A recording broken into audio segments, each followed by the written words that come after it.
Hola, ¿qué tal? Muy buenas noches. Es miércoles de clave y como cada semana le damos la más cordial bienvenida a todos los que se conecten y a los que no les invitamos a que lo hagan porque será como siempre un programa muy interesante. Como cada semana, mi compañero Aurelio Contreras. ¿Qué tal, Mónica Camarena? Muy buenas noches, como siempre, a nuestro auditorio. Pues estamos hoy, miércoles 24 de septiembre, transmitiendo en vivo, como cada semana, nosotros desde la ciudad de Jalapa. Esta vez nuestro invitado, entiendo, desde la Ciudad de México, si no me equivoco, desde la Ciudad Así de es, México. aunque soy originario de Coatzacoalcos, Así debo decir. es, de Veracruz también, aquí desde transmitimos nosotros.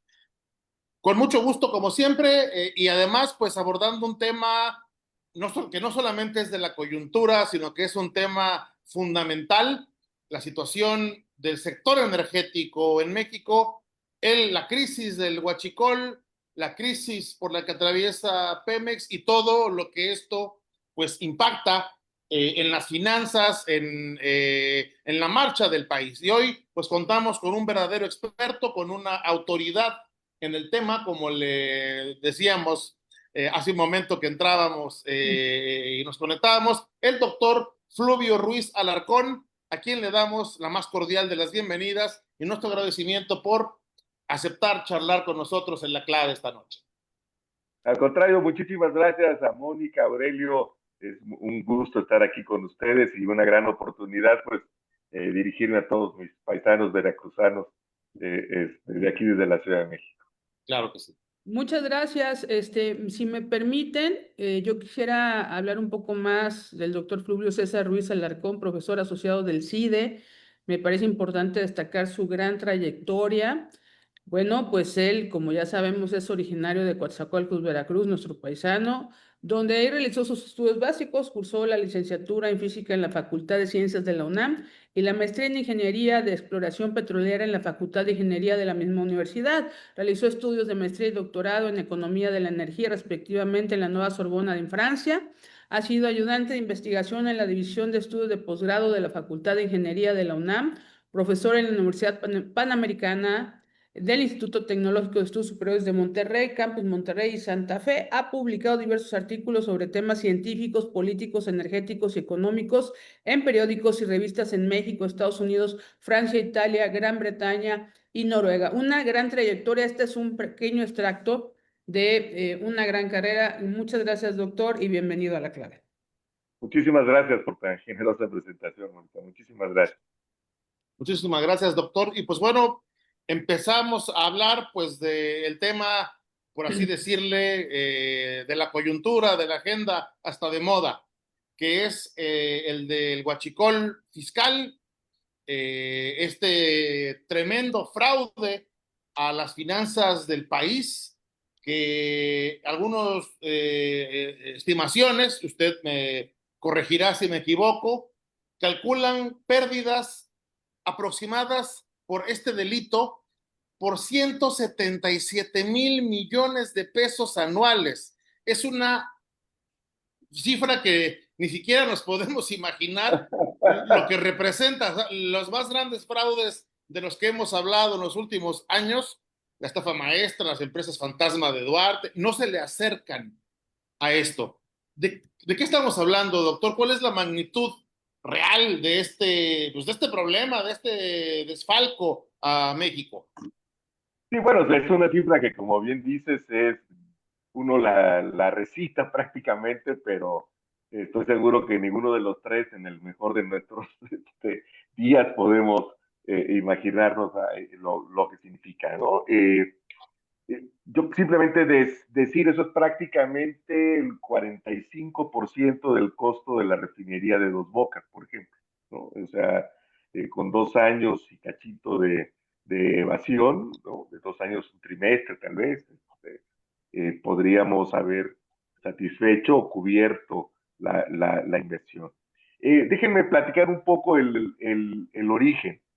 Eh, el llamado huachicol como tal, inicialmente determinaba o caracterizaba a lo que en el imaginario quizás todavía queda como el referente principal, que es el huachicol que hoy podríamos denominar físico, es decir, el hurto como tal de los combustibles, sobre todo los combustibles de transporte, las gasolinas y el diésel, ¿no? Que tienen pues, un mercado enorme, y se, se inició hace ya muchos años, es un fenómeno que desafortunadamente ha asolado sobre todo a petróleos mexicanos durante muchos años. Yo fui parte del Consejo de Administración de Pemex de 2009 a 2015, y en esos años ya se conocía este fenómeno, ya se nos informaba periódicamente de las estimaciones que se hacían en cuanto a su amplitud.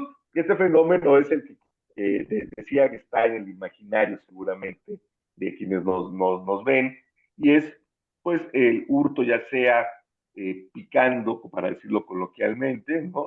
Dañando físicamente los ductos de petróleos mexicanos, hurtando pipas enteras, o a través de diversas maniobras delictivas al interior de las refinerías o las terminales de almacenamiento y reparto, pues la sustracción en todo caso del combustible.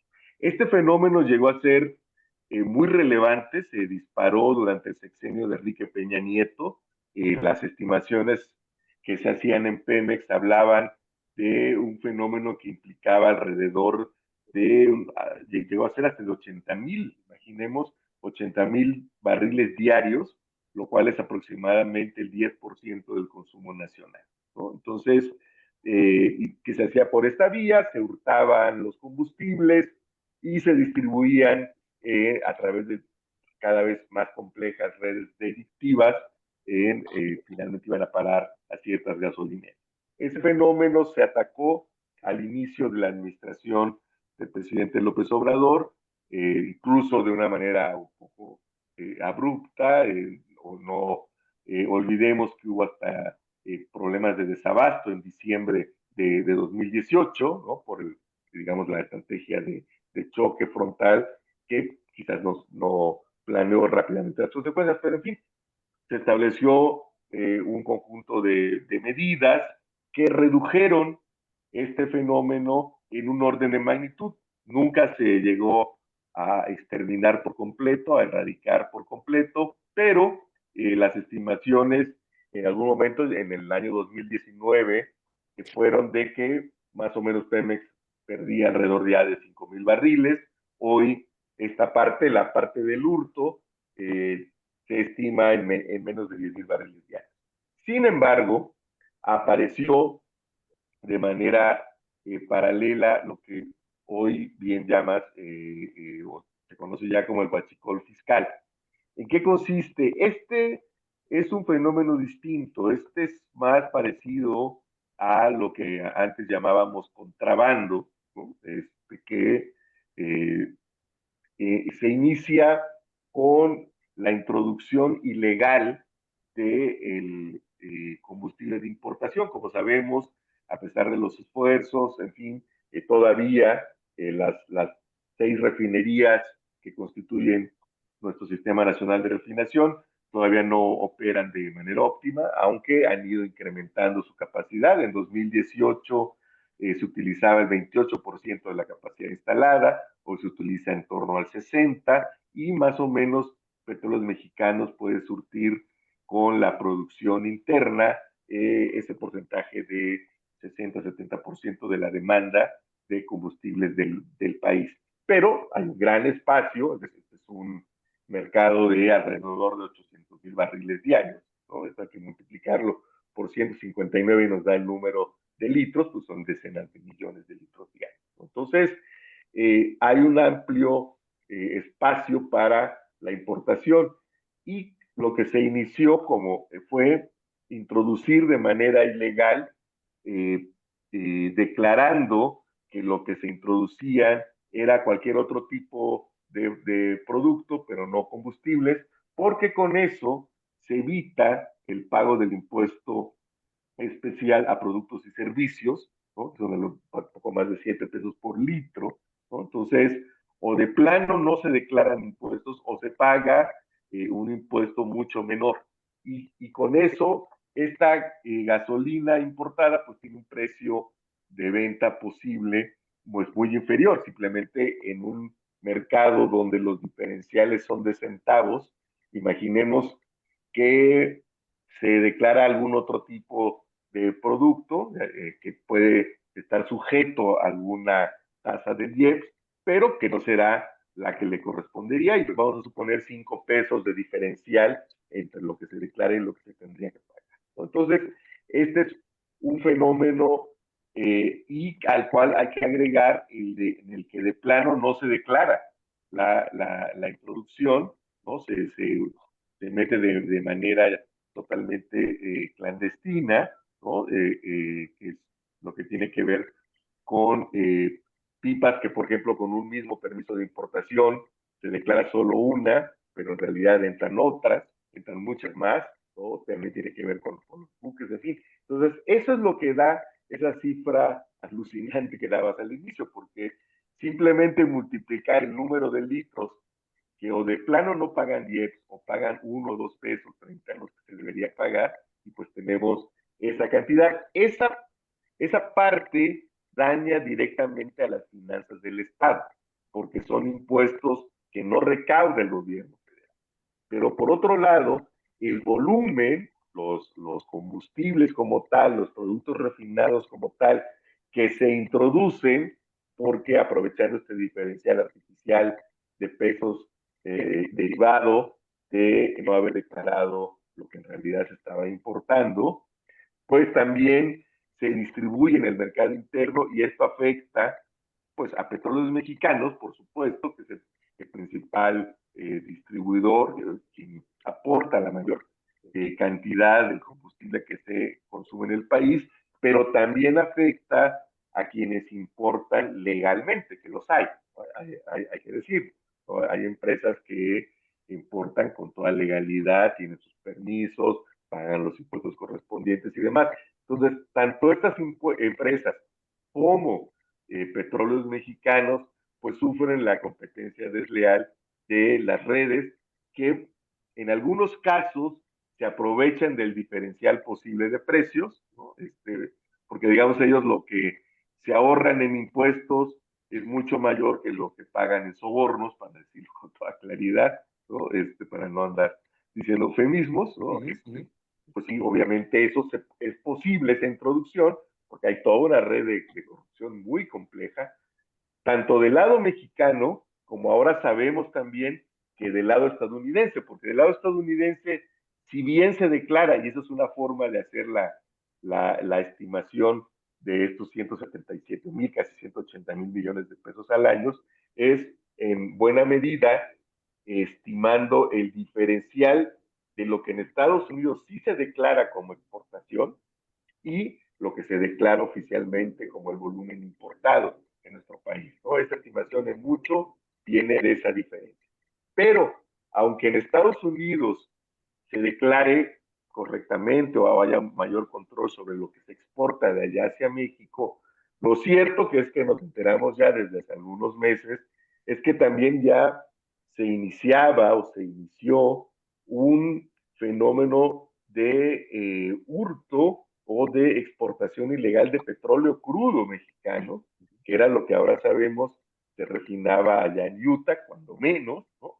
Y entonces con petróleo importado, viéndolo del lado estadounidense, de manera ilegal, luego entonces pagando o ni siquiera pagándolo tal vez, pero en todo caso no es cantidades que fluyeran hacia las arcas de Pemex y los impuestos y derechos correspondientes a las del Estado, pues con ese petróleo traído, importado ilegalmente desde México, ahora sabemos que también ya hay instalaciones que lo refinaban y que lo introducían de esta manera clandestina. Entonces, esas ya se llegó a constituir un entramado, una red ya muy compleja que en cada paso, ¿no? Esa compleja red, pues iba afectando o directamente las finanzas del Estado, directamente las finanzas de Pemex y por lo tanto indirectamente a las finanzas también del Estado por la vía de este mercado capturado, e incluso a la actividad económica de quienes legalmente legalmente o de quienes importan de manera legal, que también ven pues una competencia desleal enfrente. Entonces, básicamente este es el panorama, digamos, de este escrito a grandes trazos, a grandes rasgos, de lo que ahora conocemos como huachicol fiscal y que tiene repercusiones mucho más graves que ya el huachicol fiscal. Y hay que decir también que ciertos elementos de políticas públicas, ciertas decisiones, también abonan en ese sentido, es decir, dan incentivos perversos. El más obvio son los subsidios fiscales que suelen darse o más bien el control artificial de los precios, ¿no? Ahora que hay un control de precios, pues al reducirse por la vía de ese control de precios el margen de utilidad, que en ciertas regiones es muy, pero muy pequeño. En la parte de Chihuahua, por ejemplo, los márgenes de utilidad son muy pequeños, pues eso también incentiva a la llegada de un combustible que se puede conseguir a menor precio, pues porque se hizo de manera ilegal, ¿no? Entonces, es básicamente el contexto y el fenómeno que hoy se está atacando, me parece que de mucha mejor manera, con una estrategia más amplia y a la que hay que empezar a dotar de elementos de política pública e instrumentos de todo tipo y, por supuesto, labores de investigación y de inteligencia mucho más sofisticados para poderlo contener.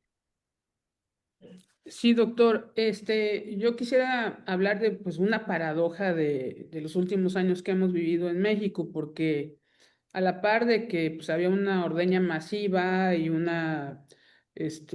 pues el tráfico de lo que ahora llaman huachicol fiscal, que es el hidrocarburo, ¿no? Que salía de México en unas cantidades que nunca hubiésemos imaginado. A la par en estos años, bueno, se le invertían miles y miles de millones de pesos a una refinería en Dos Bocas, en Tabasco, que todavía pues está intentando producir las cantidades que nos prometieron. Entonces, pues parecería que hubo un desbalance, más allá de todo lo que implica el huachicol fiscal y que se está descubriendo, y la falta de acción en el anterior sexenio, cuando ya se tenían reportes, ahora se sabe que ya se tienen reportes a la par, se seguían invirtiendo miles y miles de millones de pesos en una refinería que todavía a los mexicanos todavía no nos da, bueno, al menos los resultados que nos dijeron. ¿Cuál es su opinión de la refinería de Dos Bocas? Bueno, como traté de mostrar hace unos minutos, el huachicol fiscal está ligado fundamentalmente a la importación. Entonces, en ese sentido, cuando las 6 refinerías puedan, vamos a llamar las originales o antiguitas, ¿no? El Sistema Nacional de Refinerías, las 6 que conocemos, Cadereyta, Ciudad Madero, Minatitlán, Salamanca, Tula, Salina Cruz, estén funcionando de manera óptima y se entre en operación, que ahorita toco el tema específico de Dos Bocas, pero cuando entre en operación ya sostenida también la refinería de Dos Bocas, más el, el, el funcionamiento ahora de Deer Park, que durante años Pemex fue propietario de poco menos de la mitad, 54%, no sé, 49.5% de Deer Park fue propiedad de Pemex desde 1993, ¿no? Con otro objetivo, hay que decirlo en ese momento, el objetivo era tener un punto de compra seguro para apuntalar el precio de nuestro crudo maya. Esa es la finalidad de tener esa proporción en Deer Park, después ya fue otro. Pero bueno, decía, ya la suma, cuando estén las 7 operando ya bien, ¿no? Las 7 refinerías y también se mantenga el flujo de Dos Bocas, perdón, de Deer Park, Petróleos Mexicanos, y lo fraseo así con toda intención, Petróleos Mexicanos estará en posición de surtir prácticamente el 95% de la demanda interna, ¿no? Y eso dejará ya muy poco espacio para el huachicol fiscal, ¿no? Ya, porque ya la importación distinta a Pemex será menor. Digo distinta a Pemex porque en términos formales, en términos de las cuentas nacionales, también creo que es importante hacer notar que lo que envía Deer Park formalmente es importación, aunque sea Pemex que lo haga, ¿no? Es el equivalente a lo que ocurre en el sector automotriz, donde nos ha vendido el cuento de que somos una potencia exportadora, pues porque la Ford de Hermosillo le manda a la Ford de Detroit, ¿no? Lo cual pues, es comercio intrafirma, pero formalmente, en efecto, en términos de cuentas nacionales, pues para el balance comercial del país, pues sí, lo que envía la Ford de Hermosillo son exportaciones, ¿no? Aunque sea a su casa matriz de Detroit. Entonces, por eso lo frase así, formalmente lo que envía Deer Park a México se contabiliza como importación, aunque sea Petróleos Mexicanos a través de PMI, de su filial, quien lo haga. De hecho, hay que también, para agotar un poco el tema de Deer Park, y ya centrar en Dos Bocas, hay que decir que ya en la realidad, la producción de física, digamos, los líquidos que salen de la refinería de Deer Park, en su 90% se comercializan en Estados Unidos, lo cual es una buena decisión. Físicamente a México en promedio se envía el 10% de la producción. ¿Por qué es una buena decisión? Porque la refinería de Deer Park vende esos productos en la costa atlántica norte de Estados Unidos, la zona fundamentalmente de Boston y Nueva York, se venden a un mucho mejor precio del que se puede vender en la zona de Texas. Entonces, de Deer Park se envía el producto hacia la zona sobre todo de Boston y Nueva York, y PNI, que es el dueño formal de Deer Park, sigue comprando en la zona de Houston, de Galveston, y ese es lo que envía a México. Pero entonces vende más caro en el norte, compra más barato en Texas, y es lo que nos envía, y también es una de las razones por las cuales Deer Park es una refinería que en general, como todas las refinerías, pueden tener altibajos, hay números rojos, pero durante estos 30 años en los que PN ha tenido participación, en general es una refinería que da números positivos, ¿no? Esta cuestión comercial que acabo de platicar, ¿no? Pero bueno, Dos Bocas. Eh, la refinería de Dos Bocas, y bueno, un último comentario sobre el huachicol fiscal. Eh, Hay forma de atacarlo más allá de la parte policíaca. Creo que un elemento importante es que eh, el entero del IEPS se vuelva a hacer en las gasolineras, porque algo que disparó también el huachicol fiscal es que el IEPS ahora se entera en las aduanas. Se suponía que era más fácil, más tranquilo, pues son menos puntos, son unas decenas de aduanas, y que además ya controladas por el gobierno, ahí directamente se pasaba a la Hacienda, pero eso también hace más grande el boquete. En cambio, si esto se entera, como en el caso de los combustibles que se producen en México, ¿no? Que esos, ahí el IEPS se entera en las gasolineras, pues también reduce el margen. ¿Por qué? Porque las gasolineras de por sí ya informan diariamente precios y volúmenes de venta. Entonces, eso ya lo hacen. Entonces, sería mucho más simple y se bajaría mucho el huachicol que corresponde. Ahí sí estrictamente a lo fiscal, ¿no? Al pago de. Pero bueno, eso es para cerrar ese capítulo. Dos Bocas. México sí necesitaba construir, tanto por esto que comentábamos de que reduce el espacio para la importación, luego entonces el espacio para el fiscal, pero también por una cuestión de seguridad. Hacia 2018, como lo dije muy rápido hace un momento, la capacidad, el porcentaje de capacidad instalada que utilizaba Pemex por una serie, a mi juicio, de decisiones erradas de política pública en esa materia que se iniciaron desde la primera década de este siglo, ¿no? Que dejó de invertir en mantenimiento, en las refinerías y demás. A partir de entonces México llegó al final del sexenio de Enrique Peña Nieto produciendo más o menos el 30% de la demanda nacional de, en particular, combustibles de transporte. El propio Consejo Mundial de Energía sugiere o tiene como premisa, ¿no? Como uno de los criterios que propone es que las naciones produzcan al menos la proporción inversa, el 70% de, de sus necesidades de productos refinados en general. Por eso naciones que ni siquiera tienen petróleo producen, y no solamente son autosuficientes, sino hasta exportadoras de refinado. Japón, Singapur, Francia, Holanda, la propia India incluso, son países que no tienen petróleo o que no son ni siquiera autosuficientes en petróleo, pero que son excedentarias incluso en materia de refinados. De hecho, cuando por diversas razones no podemos acceder al mercado estadounidense, nos ocurrió, por ejemplo, cuando el huracán Katrina, ¿no? que tuvieron que cerrar muchas refinerías de la zona de Houston y Nueva Orleans, pues México tuvo que recurrir, claro, sale carísimo, ¿no? Como boda de la hija predilecta, ¿no? Sale carísimo traer el crudo, pero no se tuvo que hacer, ¿no? Entonces, justo para evitar eso y justo para no tener una dependencia muy grande, es que hay esta recomendación de que las naciones en general produzcan al menos el 70% de lo que consumen de refinados. Entonces, para apuntalar esa producción o ese nivel de producción interno o ese nivel de satisfacción de la demanda interna es que se hizo el proyecto de Dos Bocas.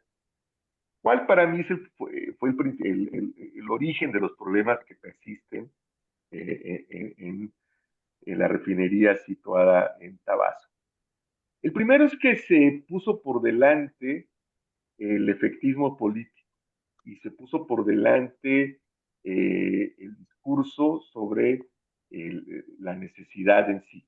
Se terminó como consecuencia de esta jerarquización, se terminó incluso fetichizando a la refinería, es decir, el objetivo de política pública, a mi juicio correcto, era disminuir la dependencia de nuestro país en un tema estratégico como son los combustibles, porque finalmente no solo bueno, la economía y la vida cotidiana pues, requiere de estos combustibles, pues para no estar en una situación de dependencia, pues sí había que buscar al menos ese 70%, y si nos podemos acercar a la autosuficiencia, que tuvimos muchos años, por cierto, pues era mucho mejor. Entonces, ese era el objetivo de política pública. Sin embargo, debido al discurso político, debido a la jerarquización, a la supremacía que se le dio al discurso político, se terminó convirtiendo ese objetivo de política pública en un objetivo mucho más concreto, digamos, que fue construir una refinería en 3 años, $8,000,000,000. Cuando es realidad la refinería de Dos Bocas, es el instrumento, o tendría que ser el instrumento para satisfacer el objetivo de política pública, no el instrumento en sí, no el objetivo en sí, sino el instrumento para cumplir un objetivo mayor, ¿no? Entonces, pero como se volvió el objetivo en sí, para empezar, se quemaron etapas de planeación. No se hizo una planeación rigurosa del proyecto. Los problemas que hoy se enfrentan tienen que ver con eso, ¿no?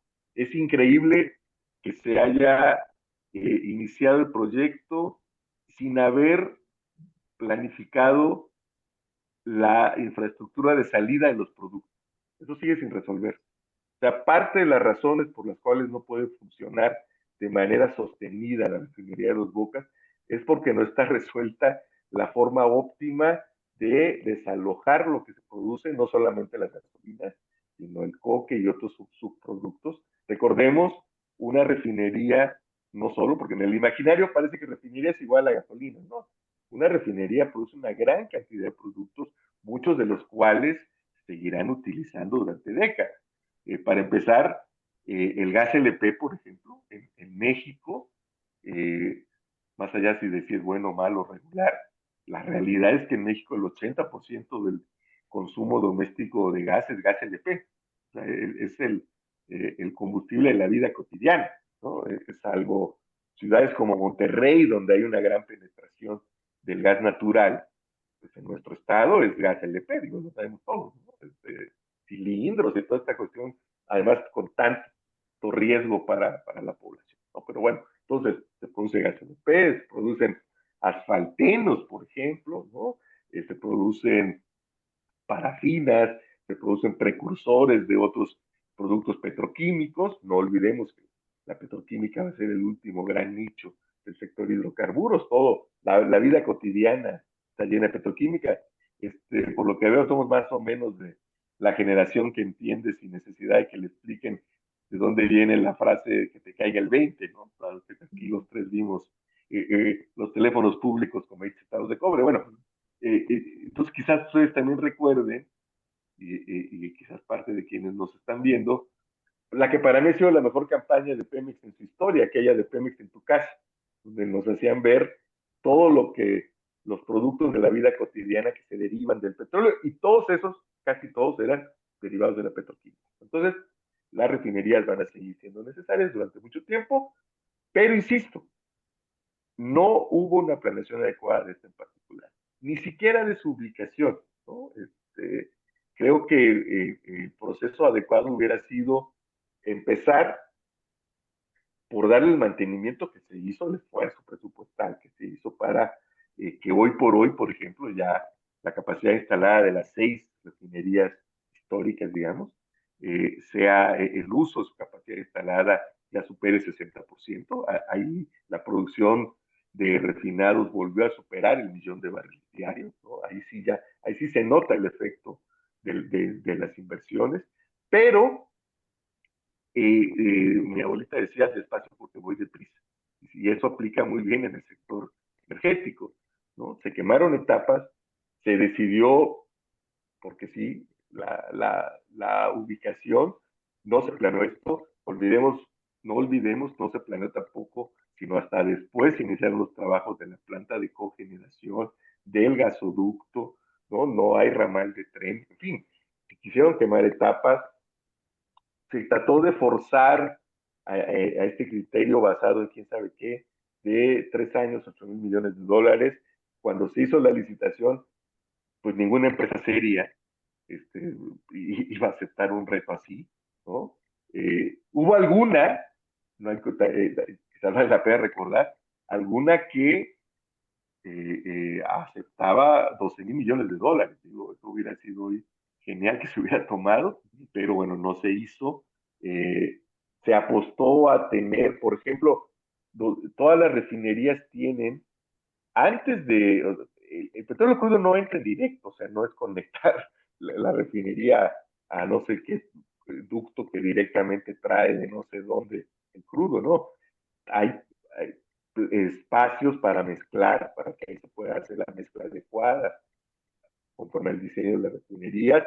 Aquí se apostó a unos tanques que cuando se quisieron usar se vio que ya no servían, y entonces había, ahora se está trabajando sobre el problema. En fin, esta precipitación ha llevado a que se haga muy compleja la integración, a que hay días en que en efecto ya se producen decenas de miles de barriles, donde incluso han rebasado los 100.000 barriles. Pero el problema es en sostener esa producción por todos los problemas que tenemos. Entonces, va a haber que hacer inversiones adicionales simplemente para desalojar los productos. Todavía no funcionan aparentemente a régimen pleno las plantas desulfuradoras, que son las que quitan el azufre, las que permiten que las emisiones no sean tan contaminantes en azufre. O sea, hay elementos todavía muy importantes que se van a tener que poner en marcha y que esos van a permitir, esperemos hasta el año que entra, ya un funcionamiento sostenido. Y al final del día, la refinería se habrá construido en 7 años, 8 años, más de 20.000 millones de dólares, pero eso es el estándar mundial. O sea, lo dramático es que la refinería terminará siendo una refinería construida dentro de los estándares internacionales, pero que para la percepción social, ¿no? Por la publicidad, por el acento que se puso en el efectivo político, termina siendo un boomerang, porque tanto se habló de los 3 años y los 8 millones de dólares que no tenían ninguna base seria, que ahora, pues todo el mundo dice, uy, pues va a costar el triple. Sí, va a costar el triple, porque siempre iba a costar el triple. Se va a hacer en 7 años, pues sí, esa refinería se hace en 7 años, en todas partes del mundo, ¿no? Es lo normal, pero ahora aquí lo normal, pues ya se volvió negativo, ¿no? Justo por un efecto de querer poner por delante lo que en realidad era secundario. O sea, no se trata de eternizar obras, cierto, pero tampoco de prometer lapsos completamente inverosímiles, ¿no? Ahora lo sabemos como claros, algunos lo dijimos desde el inicio, por eso yo lo digo con toda tranquilidad, porque está registrado que cuando me preguntaron en su momento, pues, por honestidad intelectual, más allá de mis filias y fobias políticas, por honestidad intelectual, uno tiene que decir pues, que era imposible. Entonces, por eso hoy lo digo con tranquilidad, muchos lo decimos con tranquilidad, porque no fue, vamos, que nos estemos desdiciendo hoy de habernos sumado al coro del optimismo desbordado. Creo que eso es parte del gran problema. Insisto, sí va a estar. Hay gente ahora muy capaz al frente de la refinería. Se están haciendo, de verdad, no diría milagros, yo diría relaciones técnicas muy inteligentes para subsanar todos los errores de planeación, la ausencia incluso de planeación. En algún momento se filtró a los medios y nunca fue desmentido que de plano se abandonó una metodología cuya aplicación estricta no garantiza el éxito. Ahora vean, ahora imaginemos cuando ni siquiera se aplica. Entonces, Claro. La llamada metodología FEL, ¿no? Front-end Loading, una metodología con compartimentos donde se van diseñando las etapas, ¿no? de la programación, de la planeación, y hasta que se cumplen cabalmente una serie de requisitos, se pasa a una siguiente etapa y así. Bueno, aún utilizando esta metodología no se garantiza que una obra de esta complejidad, pues son 900,000 elementos que tienen que integrarse. Al final se hizo en 5 paquetes, algunas empresas incumplieron, están esperando que arranquen notas, en fin. Todo este problema, en buena medida, terminó siendo producto de abandono de la planeación. Creo que es una lección muy cara, pues, pero es una lección al fin de cómo sí se deben seguir con rigor todas las fases de la planeación, ¿no? Y bueno, esperemos, yo confío que hacia el año que entra pueda ya estar en funcionamiento pleno y es una refinería pues moderna, una refinería de última generación, ¿no? Que sin duda va a ayudar a consolidar esta posibilidad que tiene Pemex, y es como yo lo prefiero frasear, de poner a Pemex en condiciones de abastecer prácticamente el 100% de la demanda interna y con eso pues se abatirá toda esta parte del huachicol fiscal. Seguramente estará lista, sobre todo cuando deje de ser un instrumento para ganar una candidatura, sin duda, ¿no? Exacto, ¿no? Doctor, todo esto de lo que estamos hablando finalmente nos lleva a un punto medular, creo yo, de los problemas del sector energético en México, no de ahora, desde hace décadas, y que es el de la corrupción. Finalmente, el huachicol fiscal, pues lo que nos revela es una corrupción, además, a unos altísimos niveles, ¿no? Que tocaron niveles que además nunca hubiéramos pensado que hubieran salido a la luz. Estamos hablando de altos mandos de la Marina, ¿no? Que están metidos ahí y de una manera no casual, sino bastante estructural.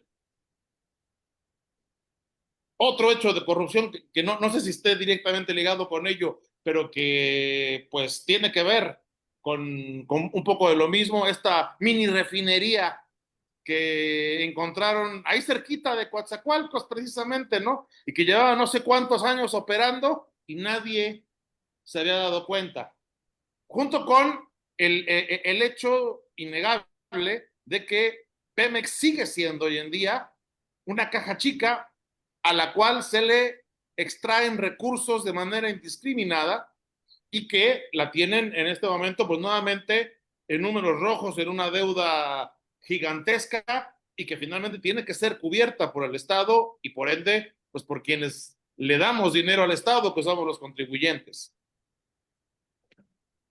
Sí, a ver, es interesante. Yo soy no solamente de Coatzacoalcos, sino además de familia petrolera. Mi padre falleció siendo funcionario de Pemex, era abogado para Pemex, mi madre es jubilada de Pemex. Yo mismo hice mi primaria en una escuela artículo 123, Tomás Abad de Alemana, allá en Coatzacoalcos, ¿no?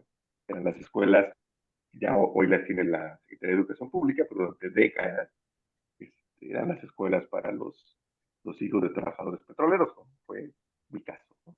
Entonces, cuando se olvida la historia y simplemente se plantea la circunstancia real, efectiva, de todos los problemas que tiene de deudas de todos los mexicanos, a mí me gusta recordar el origen, porque aquí sí es la acumulación de muchos años de exacción, no solo de extracción fiscal, sino también de utilización de Pemex como factor de ajuste de las cuentas nacionales.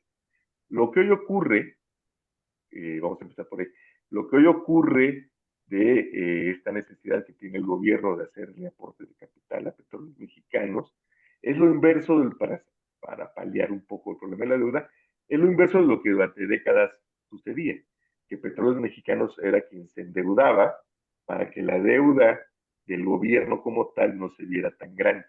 Esto se agudizó en el sexenio de Enrique Peña Nieto, cuando la deuda de petróleos mexicanos prácticamente se duplicó y la causa de fondo era que en esa misma proporción no se aumentaba la deuda del gobierno federal, ¿no? Entonces se veía menos deficitaria. Petróleos Mexicanos, simplemente para dar unas cifras, me parecen a mí muy elocuentes, en los últimos 40 años le entregó al fisco el 55% de sus ingresos y el 113% Wow. de su rendimiento de operación. Es decir, tan solo para pagar impuestos tenía que endeudarse. Pero no solo eran los montos, sino las formas de pago. Durante décadas, durante más de 20 años, Petróleos Mexicanos pagó impuestos todos los días, así como suena, todos los días. O sea, en la ley de ingresos de cada ejercicio fiscal, se estipulaba un párrafo en el cual se decía cuántos impuestos tenía que pagar Pemex todos los días, fuera el día que fuera, 1 de enero, 18 de marzo, el que fuera, ¿no? 29 de febrero, el día que fuera, tenía que pagar una cantidad, otra cantidad semanal, otra cantidad mensual y luego se hacían ajustes, ¿no? Petróleos Mexicanos estuvo sujeto a cuestiones como algo que se llamó durante décadas también el aprovechamiento sobre rendimientos excedentes, que era un aprovechamiento que significaba que si el presupuesto se hacía a $10 y el precio real era 12, de esos $2 de diferencia Pemex no veía un centavo, todo se iba para siempre.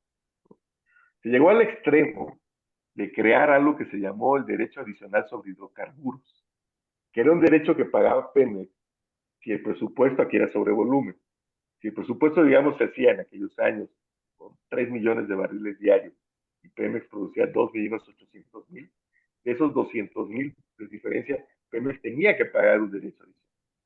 Entonces, en las épocas buenas, Pemex estuvo sujeto a un rubro que se llamaba irónicamente disponibilidades, y que era un dinero formalmente de Pemex, pero que Pemex no podía utilizar y cuya única finalidad era también disminuir el déficit del gobierno. Y ahí se llegaron a juntar 480 y tantos mil millones de pesos.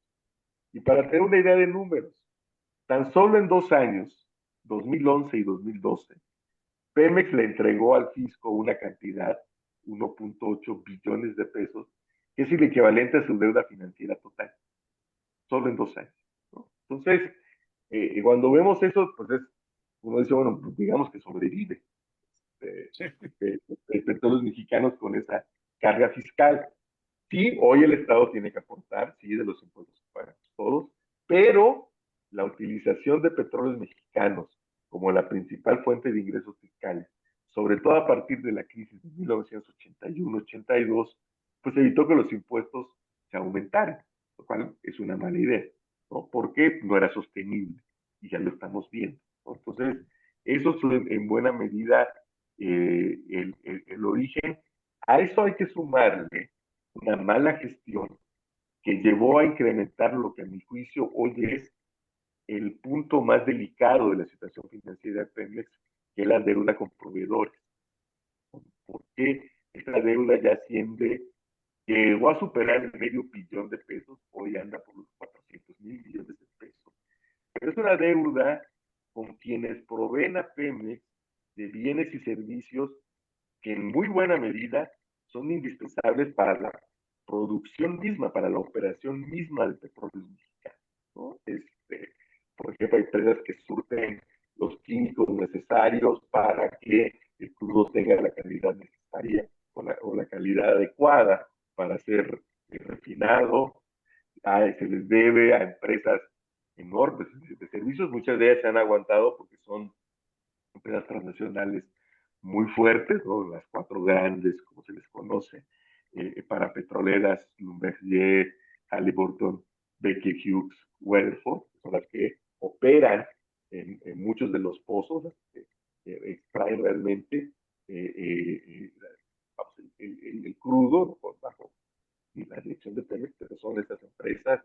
Entonces, ya se pone en riesgo la operación. Hemos visto, por ejemplo, empresas que transportan el personal de las plataformas, porque de repente ya no cumple su función por no tener ni para combustible, o decir que no lo tienen. En fin, esa deuda es la que a mi juicio se tiene tiene que resolver ya, porque si no, puede entrar en un círculo vicioso, ¿no? Se frena la operación y entonces no hay un flujo positivo de efectivo de ingresos a Pemex y entonces menos se cumple con los proveedores y entonces más se frena la operación, ¿no? Creo que es por eso que la intervención del Estado hoy es fundamental. Y bueno, no olvidemos también que alguna vez se socializó una deuda pública, esta es una deuda privada, perdón, esta es una deuda pública, producto de malas decisiones, producto también de la reticencia del Estado mexicano a realizar una reforma fiscal que es totalmente necesaria. México es un país que recauda muy poco y recauda de tal manera que la distribución del ingreso es prácticamente la misma antes y después de impuestos, ¿no? Eh, eh, México recauda como proporción del Producto Interno Bruto alrededor de 16 puntos. El promedio en América Latina, olvidemos de Escandinavia, la OCDE, ¿no? De América Latina es 21%. ¿No? Entonces México tendría que recaudar al menos 5 puntos más del PIB, es decir, del orden de 1.6, 1.8 billones de pesos adicionales de recaudación, que es lo mínimo que tendríamos que esperar, pero el Estado no se ha decidido hacer esta reforma, ¿no? Y además hay toda una serie, me parece, de elementos o de disposiciones de política pública que rompen la coherencia de conjunto. Por ejemplo, por razones estrictamente políticas y de pánico escénico, digo yo, se busca, ¿no? Se recurre desde siempre, ¿no? Eso no, desde que en 1973 se descongelaron los precios de los combustibles, cuando el precio se dispara, ¿no? Para evitar los famosos gasolinazos, se hace un esfuerzo fiscal que es muy regresivo porque nos beneficia a la parte más favorecida de la población y además a veces muy grande. En 2022, por ejemplo, se destinaron como subsidios fiscales para que los precios, para controlar el precio de la gasolina, que no aumentaran en términos reales, 400,000 millones de pesos. Ese es el costo de la refinería de Dos Bocas. Ese literalmente fue dinero quemado en el aire, literalmente, se quemaba en los escapes, en los motores de combustión interna. Entonces, ese tipo de cuestiones que ya me parece debemos evitar, porque pues se hace por un lado un esfuerzo de inversión, pero por el otro lado, como yo digo, pues todos somos muy ecologistas y nos preocupamos por el medio ambiente hasta que sube el precio de la gasolina, ¿no? A nadie le importa el medio ambiente. y el que quiere es usar su coche como si no pasara nada. Entonces, no, hay la gran necesidad, creo, de dirigir estos esfuerzos a hacer un transporte público eficiente. Eso es una de las prioridades que debería tener como parte de una coherencia de conjunto de las políticas públicas. Doctor, ya con toda esta disertación tan clara que nos está haciendo, yo quisiera precisar si se logra combatir con mayor firmeza el huachicol, porque pues, ahorita estamos apenas en el camino, ¿no? De este entramado tan inimaginable, repito, para todos los mexicanos que estamos informados de la situación, si se logra combatir de alguna manera, o al menos frenar la dimensión, hay posibilidades del rescate de Pemex, porque hay que decirlo después de todo lo que usted nos dijo, y de la situación de que si ya se consolidan las refinerías en México, o sea, digamos que se ponga orden, porque pues Pemex literalmente sabemos en la situación en la que está, con las deudas en números rojos, o sea, una empresa realmente en crisis. ¿Ayudaría el combate frontal al huachicol? Sí, claro, por las razones que comentamos al inicio, si se logra erradicar o reducir a un mínimo el huachicol fiscal, por un lado, pues el Estado ya no deja de percibir, ¿no? Sino que recupera esos ingresos que puede usarlos, y no solamente en Pemex, sino para impulsar obras de infraestructura. Estamos en niveles históricamente mínimos de inversión pública. Lo que pasa es que se habla mucho de los proyectos insignia, pero ya la suma total de inversión pública es de las más bajas de la historia, ¿no? Entonces, se requiere volver a impulsar a la inversión pública, ¿no? Y para eso ayudaría mucho pues, tener estos recursos que se requieren. Y miren, por supuesto, Pemex es completamente viable. Las cuestiones fundamentales, las que determinan la viabilidad a largo plazo de la empresa petrolera, están ahí. Tenemos una tasa de restitución de reservas del orden del 100%, ¿no? Aquí lo que hay que hacer, primero es explicar con toda franqueza a la gente que esto, a ver, es posible, sí, es perfectamente posible, pero va a tomar tiempo. O sea, creo que las medidas que se están tomando en este gobierno ahora sí son las adecuadas, ustedes continúen, pero hay que ser muy sinceros con la gente. Al final del sexenio, lo que vamos a ver es ya a un Pemex encaminado a un nuevo horizonte. ¿Sí? No vamos a ver hacia 2030 a un Petróleos Mexicanos convertido en la empresa más importante del mundo, no, pero sí ya en esa ruta de ser una empresa sostenible. Pero esto no olvidemos de sectores de largo plazo. Yo siempre digo que en algún lugar aplica aquella de más de 30 años.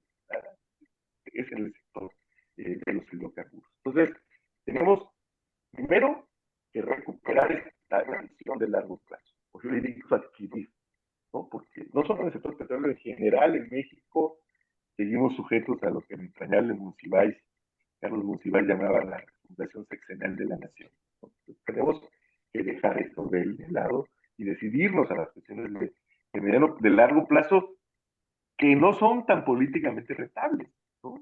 Desafortunadamente, pero que me parece que son lo que diferencia a un estadista de un gobernante, tener la capacidad de sentar las bases para un futuro de largo plazo. O sea, en el caso de Petróleos Mexicanos, las medidas son las de corto plazo. Lo urgente es resolver el tema, y yo diría, sobre todo, de la deuda proveedora.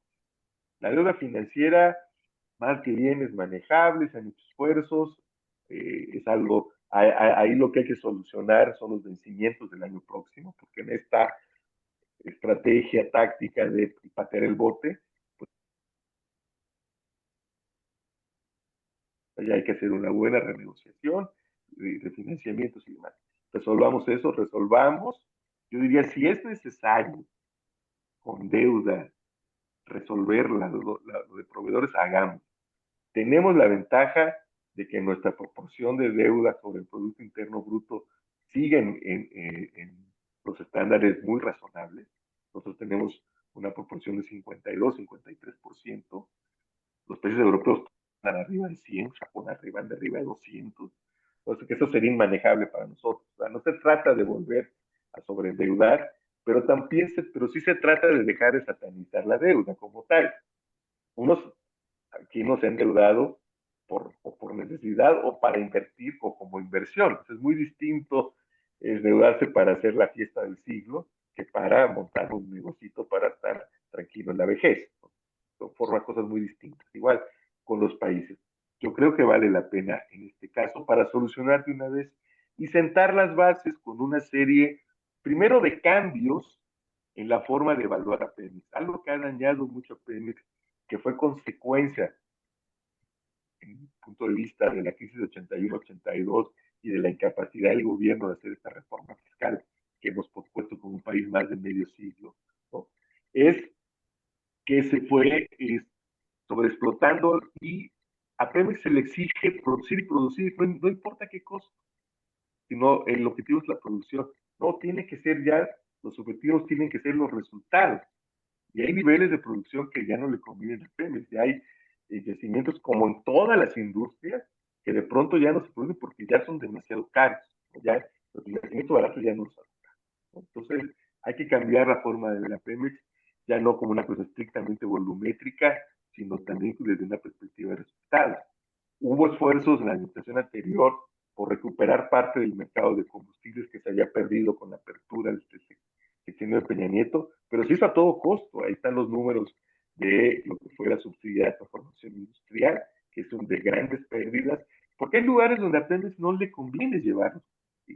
A Chihuahua es carísimo. Para que Pemex le resultara el negocio, el litro debería costar 40 pesos. Obviamente Pemex no lo vende a 40 pesos, pues pierde, ¿no? Esta idea de hacer un solo precio en todo el país y controlado, por fortuna solo en la Magna, ya no en la Premium, como antes también se subsidiaba la Premium. Yo, como dice un amigo mío, siendo que el que tiene para el whisky, pues tiene para los hielitos, ¿no? O sea, uno no se compra un Macallan Single Malt y llora porque la bolsita de hielo subió 3 pesos, ¿no? Entonces, pues para eso tomas otros whisky, o no tomas whisky. Pero bueno, entonces, no tiene sentido ahora, pero la subsidio de las vainas sigue siendo muy caro e, insisto, muy regresivo. Este esfuerzo se debería dirigir para hacer transporte público. Entonces, hay que decidirnos a que Pemex haga lo que le resulte conveniente económicamente. Hay que darle autonomía de gestión, porque también hay una postura medio esquizofrénica. Se le exige a Pemex tener rendimientos, resultados como empresa, pero se le trata como organismo público descentralizado, ¿no? Se le fijan otro tipo de objetivos y no se le permite a la Administración de Petróleos Mexicanos funcionar y tomar decisiones a partir de la lógica petrolera. ¿No? Yo he dicho muchas veces últimamente, porque me preocupa el asunto, que el gobierno ha caído en esta paradoja de ciertos dueños de equipos de fútbol, ¿no? Que traen un gran director técnico, como es el caso hoy del doctor Rodríguez Padilla, que realmente quizá la persona que más sepa sobre el tema en el país, ¿no? Está ese gran director técnico, pero luego le dicen, pero vas a alinear a Chetosleani, vas a alinear a Fulano Perengano, le dan la alineación, le dicen los cambios, le dicen la estrategia, no lo dejan actuar conforme a la situación. Creo que ese es un gran error y se debe dar a mayor autonomía a todos los mexicanos. Me preocupa que hoy se estén retomando prácticas de control que antes estaban haciendo la Secretaría de Energía. Creo que eso no ayuda porque es una vez más los objetivos políticos de corto plazo van a primar sobre los objetivos propios de la industria que son de la población. Entonces creo que si logramos este cambio de actitud y toda una serie de medidas concretas que se están tomando, ¿no? Ya hay una visión, por ejemplo, algo que no se ha hecho, que es muy elemental desde el punto de vista técnico, pero no se ha hecho por cierto temor político, es alimentar a las refinerías con el crudo para el cual fueron diseñadas. Digo, es algo que uno lo platica así, creo que suena muy lógico. Si usted tiene un motor de diésel, pues le pone diésel. Si tiene un motor de gasolina, pues le pone gasolina, ¿no? Entonces hay que alimentar a las refinerías con el crudo para el cual fueron diseñadas y que ya no tenemos. Entonces, no es que nos volvamos un país importador, no, en el balance seguiremos siendo exportador, pero necesitamos traer los crudos que haga falta, porque si no, las refinerías no van a funcionar de manera óptima y vamos a seguir teniendo subproductos o productos no deseados o de menor valor agregado, ¿no? Que si se les alimenta con el crudo para el cual fueron diseñadas, ¿no? Entonces, este tipo de decisiones que me parece son muy fácilmente explicables a la población, son las que nos van a ayudar. Hay otros elementos que ya por fortuna se han planteado, ¿no? La necesidad de explotar los yacimientos no convencionales, los yacimientos complejos, los yacimientos de frontera, que implican contratos que favorezcan la transferencia tecnológica, ¿no? Entonces, en fin, sin duda Petróleos Mexicanos tiene todos los elementos, es la sexta empresa en capacidad instalada de refinación, sigue siendo una de las principales productoras de crudo, en fin, tiene una gran infraestructura, recursos humanos, ahí está todo, me parece que simplemente que hay que tener el valor de tomar ciertas medidas que incluyen, insisto, una reforma fiscal para de una vez por todas separar estructuralmente los ingresos petroleros de los ingresos fiscales, porque si bien su proporción en los ingresos totales ha caído, es más una consecuencia de la situación de Pemex, del nivel de producción y de precios, que de un cambio estructural profundo como el que se necesita.